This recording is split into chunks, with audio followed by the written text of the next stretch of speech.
the city that made him famous under extraordinary courtroom security, United States former President Donald Trump yesterday pleaded not guilty to 34 felony counts related to payments to silence an adult film actress during his 2016 presidential campaign. According to Washington Post, the charges falsifying business records in the first degree were announced at an arraignment hearing yesterday afternoon and detailed in an indictment released immediately after. Manhattan District Attorney Alvin Bragg was investigating reimbursement payments Trump made to his then lawyer, Michael Cohen, who during Trump's candidacy in 2016 paid $130,000 to actress Stephanie Clifford, known professionally as Stormy Daniels, to prevent her from disclosing an alleged sexual encounter years earlier with Trump. Trump denied the sexual encounter, which Daniels said occurred years before the campaign, and pleaded not guilty to all charges. Former U.S. President Donald Trump addressed his supporters in Florida after pleading not guilty to 34 felony counts. Trump says he never thought anything like this could happen in America, adding that the case was brought only to interfere with the upcoming 2024 election and it should be dropped immediately. The most embarrassing time in our country's history, in my opinion. Then our give up on energy independence and even energy dominance. We're going to be dominant within 6 months, more than any other nation times 2. We had this all just 3 years ago. Our raging crime statistics, if you look in Democrat-run cities, numbers the likes of which we have never seen before.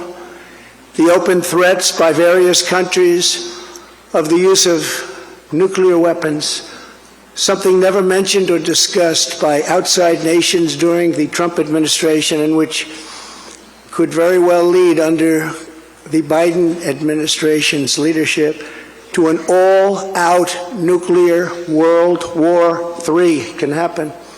We're not very far away from it, believe it or not. An economy that has been crippled by the biggest inflation we have seen in more than 60 years, and a military that I used to defeat ISIS in 4 weeks. They said it would take 4 years, 4 weeks, to kill al-Baghdadi and Soleimani, that has now gone woke at the top levels by trying to indoctrinate everyone down to the lowest ranking patriot. But now they have really stepped up their efforts by indicting the 45th President of the United States, who received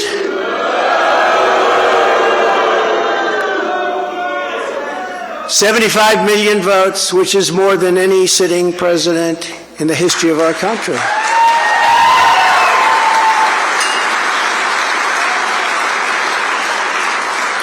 And in the wings, they've got a local racist Democrat district attorney in Atlanta who is doing everything in her power to indict me over an absolutely perfect phone call, even more perfect than the one I made with the president of Ukraine. Remember, I kept saying, that's a perfect call.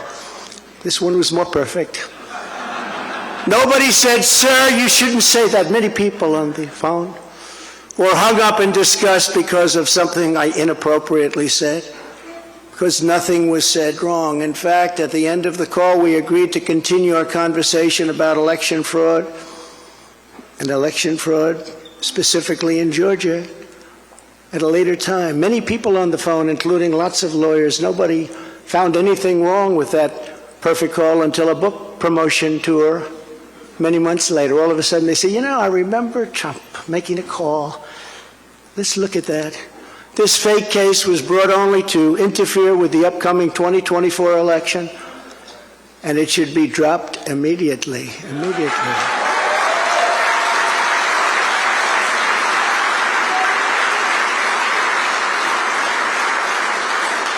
Then you have a radical left lunatic known as a bomb thrower who is harassing hundreds of my people day after day over the boxes hoax. You know, the boxes hoax, as we call it. Just so everyone knows, I come under what's known as the Presidential Records Act, which was designed and approved by Congress long ago just for this reason. Under the Act, I'm supposed to negotiate with NARA, the National Archives and Records Administration, which as of this date is a radical left troublemaking organization that red flags the Constitution of the United States and the Bill of Rights as dangerous and triggering. Can you imagine? This is what we have to deal with. But there is no criminality under the Presidential Records Act. That is not what it's all about. We were negotiating in very good faith, proper way, in order to return some or all of the documents that I openly and in very plain sight brought with me to Mar-a-Lago from our beautiful White House, just as virtually every other president has done in the past. When FBI and DOJ officials with NARA were here, I told my lawyer to show them the very secure storage room in which they were locked. The FBI's sole request in writing was, could you please put another lock on the door? We immediately complied. It's a lot different than the Biden situation, isn't it? The next thing I know, we were raided by many gun-toting FBI agents. Meanwhile, Trump's supporters have expressed rage over his arraignment. They describe his ordeal as politically motivated and an attempt to frustrate his political ambition.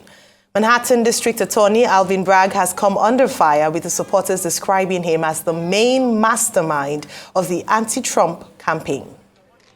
Joining us live from New York to give us all the details of the court proceedings is Arise correspondent Eric Ham.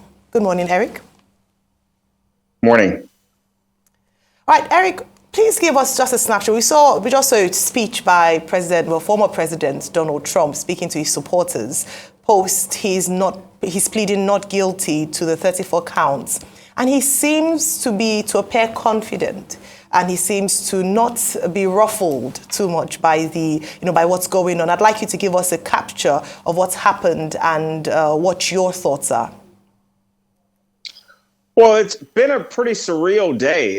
The former president being arraigned, indicted now, in addition to being billionaire, reality television star, former president, he now goes by the infamous name also of criminal defendant, because now he has to defend himself against 34 charges of felony arraignment. And so now he is going to be confronting that. And we saw this speech that he gave tonight, where, of course, he went after the Manhattan District Attorney. He went after the judge as well. And it's very interesting that he did so, because during the arraignment, Donald Trump himself was actually counseled by the judge about his comments, about the things that he has been saying about the DA and the judge himself. And so we saw even after that, Donald Trump was simply unfazed by what was said to him in terms of to make sure that he tamps down the rhetoric, and he continued to double down on these attacks on this case and other potential investigations into himself. And so what we're seeing here is Donald Trump is going to continue to go full on assault here. And what Donald Trump is doing is, which is, I think, very interesting, he is conflating the politics of what is playing out with, of course, the legal machinations of what actually is happening as well. And so what Donald Trump is recognizing is that his political career, his political environment is in and of itself currency. And Donald Trump recognizes that with more power back in the White House, he can actually push aside these charges, or at least that's what he thinks he can do. But here's where this also gets interesting. We do know that Donald Trump is being investigated for a number of issues. One of those issues Donald Trump is being investigated for is the January 6th insurrection. And if Donald Trump is actually brought up on charges of inciting and carrying out an insurrection on the United States, that is the one charge that, if he is in fact found guilty, he will no longer be able to run for president in the United States, because the law stipulates that once you have been found guilty of insurrection against the country, you can no longer run to hold office in the nation. And so while we do know that this is an investigation that is playing out, it's unclear if they're actually going to bring those charges against Donald Trump. And that's why so many legal insiders particularly are watching to see what the special counsel is going to do. Now, the charges that Donald Trump is facing right now, we're told from some of our legal sources that if, in fact, Donald Trump is found guilty on all of these charges, it's unlikely that he will actually spend time in prison because he will be a first-time offender. And it's expected that that these crimes, even though they do carry about 4 years in prison for each count, it's unlikely that he would be sentenced to prison time for these charges. But what we do know, at least in the other cases that Donald Trump is confronting, the other criminal cases, those, in fact, do carry serious, serious jail time. And that perhaps is one of the reasons why we saw tonight Donald Trump not only going after the Manhattan District Attorney, but also going after the other prosecutors that are also investigating him as well. But prior to all of that, what we have seen Donald Trump do is what he has done to maximum effect throughout his political career. And that is take any situation, good or bad, and use it to maximum effect, marketing himself and also pushing a narrative that he knows will actually resonate with his supporters. And that's what we're seeing play out right now. The question for Donald Trump is, can he actually ride this narrative all the way to the White House?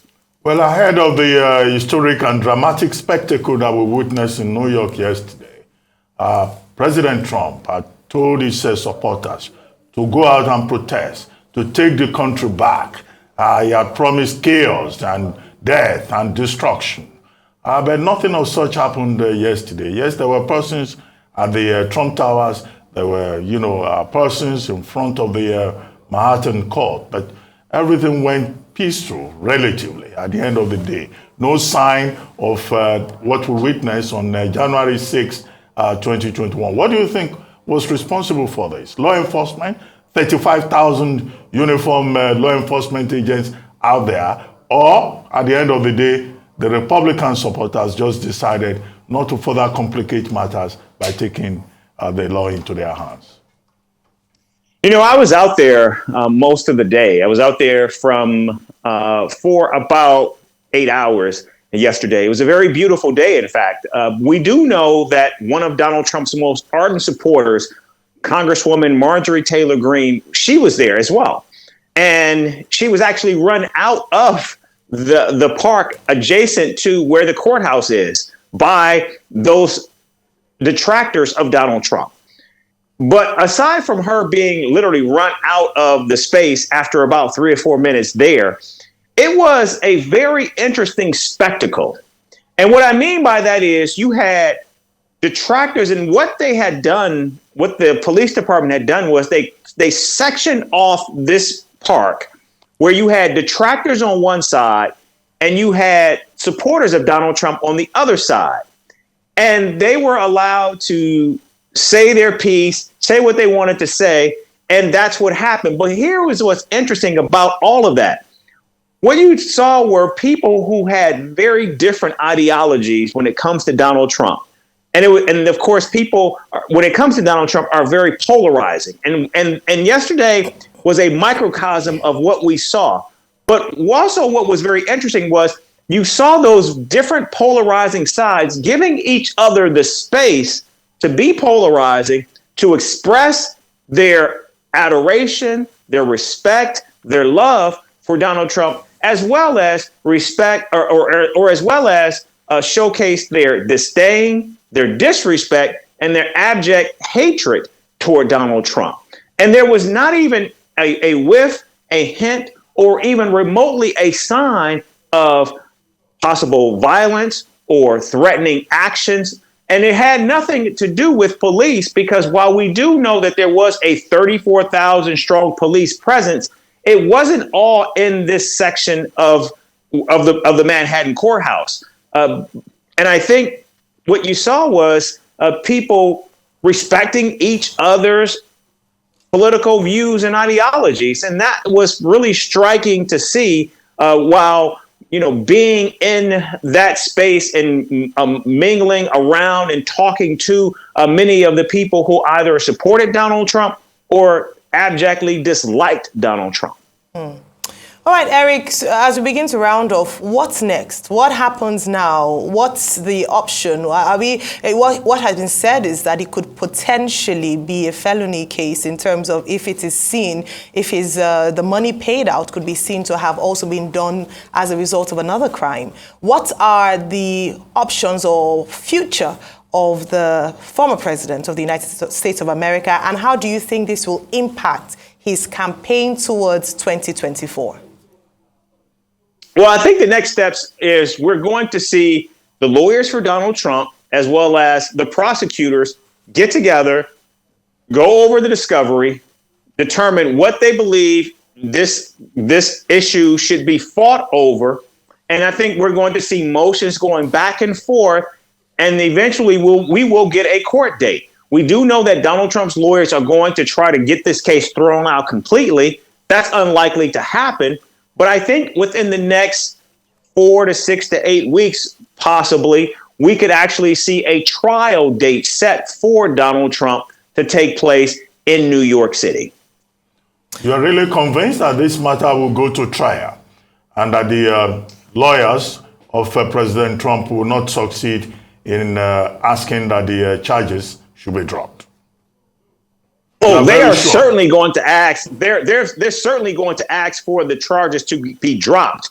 Unfortunately, the judge is not going to drop these charges. So what we're going to see is either a plea agreement by Donald Trump, or they, in fact, are going to go to trial. And we know Donald Trump is not going to plead this case. Oh. Well, the drama continues to unfold. As people have said, it's turning out to be quite a circus. And for a man who was a reality star himself, he's not a stranger to the happenings. Thank you very much, Eric, and hopefully see you again as we continue to discuss this issue.